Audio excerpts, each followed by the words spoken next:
Hello everybody and welcome back to another video. So in today's video I'm going to show you how to add website link as a footer in Adobe Acrobat. So Adobe Acrobat allows you to add footer text to every page of a PDF.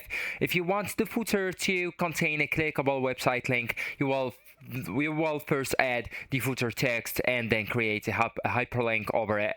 This feature requires Adobe Acrobat Pro, right? So you all need it first to get the plan or the Adobe Acrobat Pro subscription, right? So just go ahead, open at first the PDF and this app, double click on that PDF that you want to add the website link as footer in it, and then inside the editor you will need to go with all tools option at the top left corner, and here you will need to go with edit a PDF.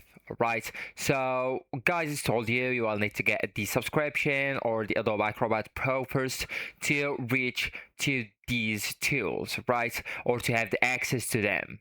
And then you will need to choose header and footer option inside that, and then go with add or add it to your page, right? And then go with and click in one of the footer text fields like left, center, or right, and type your website address or website name. So for example, you will need to include, of course, the https double dots double slashes, right, and www dot, of course, at the end.com, and adjust the font size, alignment, and margins as needed, and choose the page range if you don't want the footer on every page. Then click on OK. So actually guys, that's it. This is the end of the video. Thank you so much for watching, and goodbye.